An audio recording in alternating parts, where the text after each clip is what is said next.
but two police officers grabbed him firmly. Who are you? Let go of me!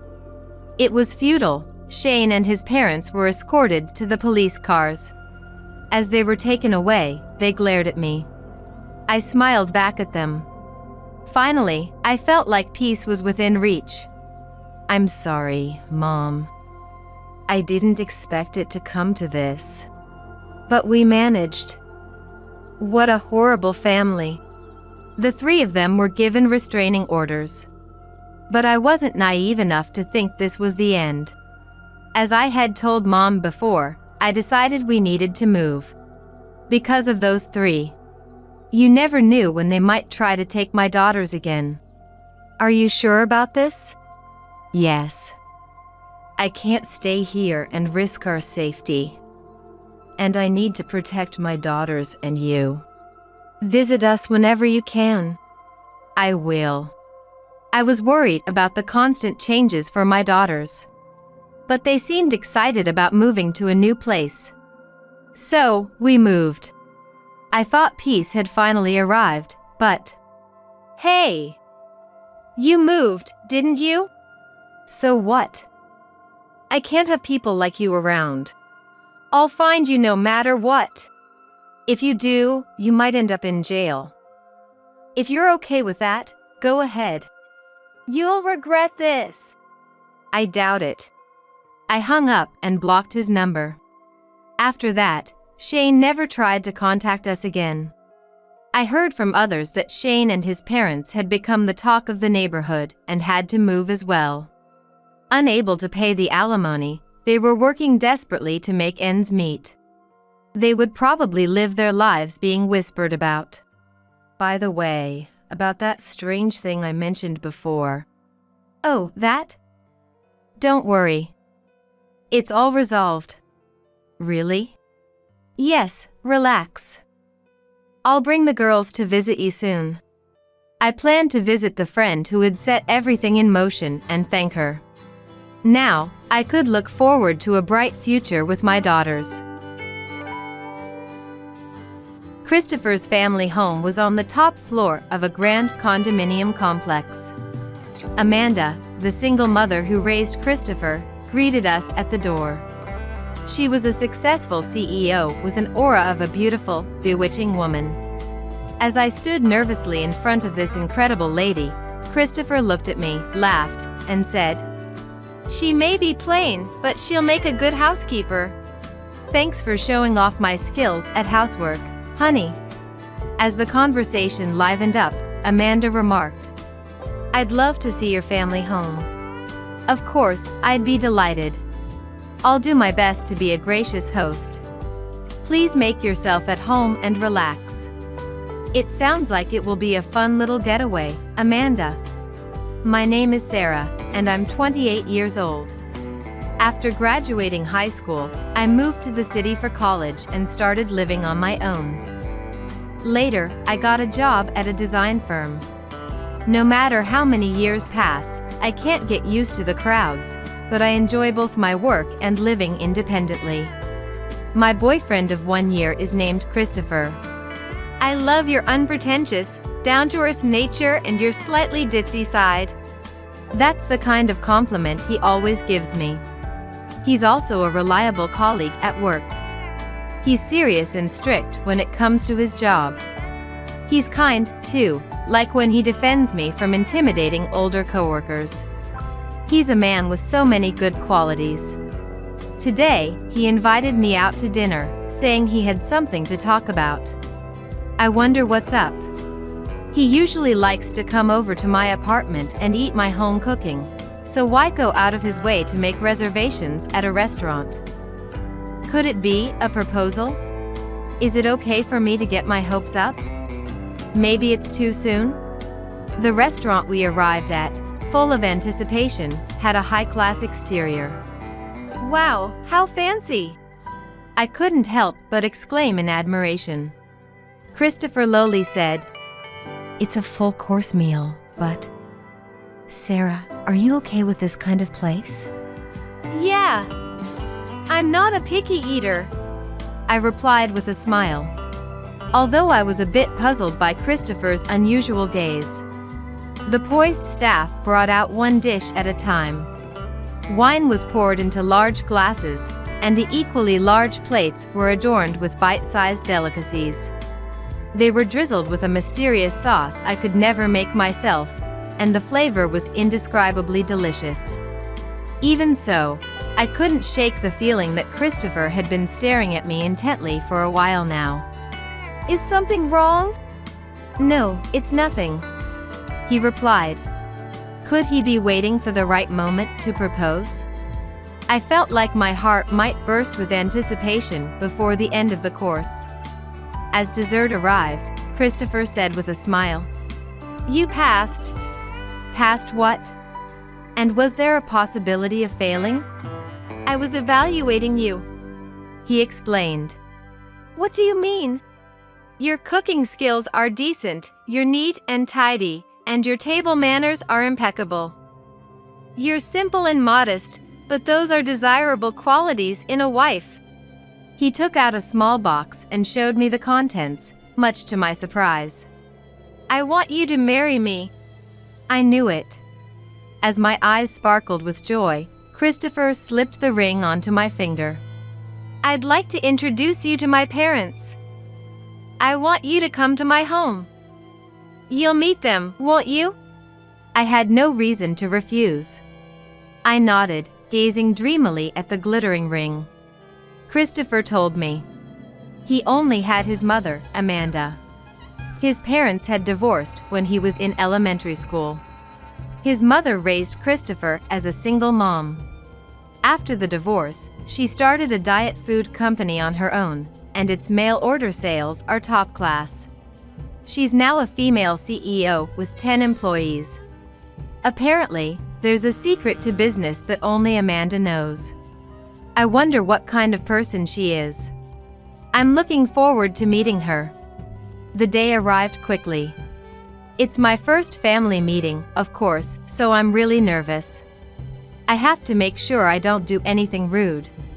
I chose a dress that was more elegant than usual. I'm especially prone to careless mistakes, as even Christopher admits. Are you nervous, by any chance? Christopher asked as he walked beside me. Not at all. I lied, not wanting him to worry. Then he said, Haven't you noticed? Noticed what? Your face is stiff, and your walking is awkward. Smile like you always do. Seeing his smile as he said that made me smile too. My whole body relaxed as the tension left me. I must have been quite tense in the shoulders. I'm sorry, I actually am nervous. It's been a while since I've worn heels, too. You don't need to apologize. I'm clumsy, so I was worried about making a blunder. It'll be fine. If you're my fiancé, my mom will like you. Being called his fiancé made me embarrassed and nervous again. But looking into his kind eyes calmed me down. He really is special to me. I take a deep breath and compose myself. I'll trust Christopher, who said he likes me as I am, without pretenses. Christopher's family home was on the top floor of a grand condominium complex. A spacious entrance and large windows with a great view. A chandelier hung in the all-white room. It was like a model room. Amanda, who greeted us, was what you'd call an ageless beauty. She had a dignified presence, with an aura of a female CEO. Was the height of her teased bangs a symbol of her nobility? When she moved, she carried her own actress light. Amazing, too amazing. Her commitment to beauty was thorough. I sat down in a chair at her urging. Being observed from head to toe made me nervous again. Where are your parents, dear? In New England. I thought so. You have a country face. That's amazing. You can tell? Well, yes. You're plain, after all. Amanda stared intently at my face. I stared back, wondering if I could hide my country face if I put on makeup as carefully as her. Her false eyelashes fluttered dramatically. Christopher, is this the type of girl you like? Haha, she may be plain, but she'll make a good housekeeper. Christopher said, showing off my housekeeping skills. That's right, we'll need her to at least be a housekeeper. Amanda chimed in. These days, it's normal for women to work and do housework. If you think you can rely on your husband, you're sorely mistaken. You should learn from me, who succeeded as a CEO while raising a child alone. I nodded as I listened to her. I have great respect for women who have their own opinions. Personally, I believe that a married couple should help each other. But it's okay for everyone to have their own ideas, right? Do you have any special skills, dear? I'm good at cooking. I learned from my family. I see. I focus on nutritional balance and use ingredients without wasting them. I put a lot of thought into it. Ah. I see. You're just as I imagined. Really? That makes me happy. Well, you do have a poor-looking face. A poor-looking face? Is that a compliment? Christopher, sitting next to me, had his usual smile on his face. Hey, just now. What's wrong? No, it's nothing. Maybe I misheard her. Surely she wouldn't call me poor to my face when we just met. I hate being patient, you know. Huh? I hate it, so I worked hard to become rich. I see. Before I knew it, Amanda was holding a large wine glass. She downed the vivid ruby-colored liquid in one go. Is she drunk? For me, wine is like water. Is that so? It's a CEO's taste. Is that right? You're 30 years too early to talk about wine on the same level as me. I see. That's right. Don't you think it takes a lot of money for a person to mature like fine wine? Huh? Is that so? What do you think? I'm not quite sure what she's talking about. For now, I'll just ignore the wine talk. My parents taught me that money should be used carefully. Ha! That's good. You should use your money carefully and little by little, just as your parents told you. When the time comes, quit your current job and come help out at my company, okay? I'll think about it. Just to be clear, it's helping out, okay? You understand? Don't expect to be paid. Oh, so that's what she meant. If it's just helping out, I probably don't need to quit my job. It shouldn't be a problem. Yes. I understand. Good answer. When the time comes, I'll teach you the secrets of business that only I know. Are you sure? Thank you so much. Ho ho ho, you're so naturally amusing. I bet you grew up in a laid-back countryside. I'd love to see your family home. Sure, why not? Huh? Please come visit my family home. If it's Amanda's request, I definitely want to fulfill it. I invited the two of them to my family home.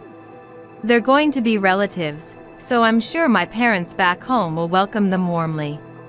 But for some reason, she refused. Why not? That's not what I meant when I said that. She said she wanted to see it, so there's no need to hold back. I won't give up.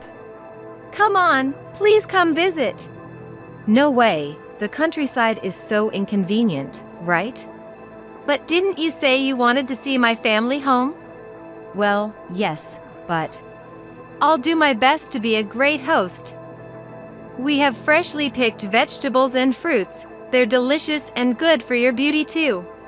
But we can pick lots of truffles, and you can eat as much as you want. What? I can eat truffles all I want. Hearing that, Amanda happily agreed. When I called my parents, they were of course very welcoming. You're bringing your fiancé? How exciting! My mother, Megan, was surprised but overjoyed. What? His mother is a CEO? We have to make sure not to be rude. My father, Brian, was flustered. I'm looking forward to it too. Please take good care of them. I asked them to provide a polite reception for my future husband and his particular mother. The day before our departure. Hey, what kind of place is Sarah's family home? Christopher asked. What do you mean? It's just normal. I'm not good with the countryside, you know. What? I was shocked. That fact can't be changed. It must be inconvenient to get around, right? Shopping and stuff must be a hassle too. That's true. I definitely wouldn't want to live there. I couldn't respond. Was he always the type to say things like this? Having my hometown casually insulted hurt me a bit, I have to admit. I decided to ask him about something that had been bothering me these past few days. You've been kind of different lately. What do you mean? Ever since we went to your family home for the family meeting, your attitude has been cold, or maybe harsh. You've been saying more things that concern me. He let out an exaggerated sigh. I'm amazed by you. I was just stating my opinion. I'm sorry, I didn't mean it like that. If you're going to be my wife, you should understand me, right? You're right. This is why people from the countryside are. What should I do? I put him in a bad mood. I said it the wrong way. Being from the countryside and understanding your future husband are unrelated, aren't they? I still don't feel satisfied, but tomorrow is already the day we leave. Just like I was, maybe Christopher is nervous too. I'm sure that's it. It's okay, don't worry. I've already made preparations. And my parents are so kind, I'm sure they'll make him feel so at home he won't want to leave. Let's overwrite that negative image of the countryside. Departure day. Of course, we specified business class for the flight, and we're finally heading to my family home. I was tricked by the truffles. I shouldn't have said I'd go. Amanda kept muttering to herself. She must be tired from work, poor thing. If she sees the clear air and wide open skies of the countryside, I'm sure she'll feel refreshed. The countryside is nice in a different way from the city. Huh? I think you will like it too. Like what? I bet even if you want to go shopping, there aren't any decent stores, right? That's true. Plus, it takes quite a while by car. The countryside has nothing, unlike the city. Shall we do a room tour? The house and garden are spacious, so it's fun.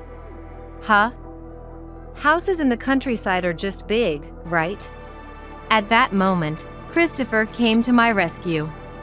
Now, Mom, let's at least go see it once. Well, I suppose so. After all, we'll be relying on her as a daughter-in-law from now on. Exactly. If Christopher says so, I guess I have no choice. Thank goodness. Thanks to Christopher, her mood seems to have improved. But I'm envious of how close they are as parent and child. They told jokes to make me laugh several times before we reached our destination. Christopher suddenly said to me, I'm always troubled because you are so easygoing. To which Amanda jokingly replied, Isn't it because of the time difference between the countryside and the city? Ahahaha. There's no time difference, that's funny. I know that. Sheesh. She really has a great sense of humor. Later on, Christopher said, Mom, the luggage looks heavy, and I'm heavy too. And Amanda chimed in, Yes, I wonder if there's a daughter-in-law somewhere who can carry our heavy luggage. They seem to be in a pickle. Yeah, I wonder where. What a truly troubling problem indeed. Where could we find a daughter-in-law who can carry lots of luggage? We had a fun time with that kind of banter. Perhaps because of the long journey, the two of them seemed to be in a bad mood. I should let them relax at my family home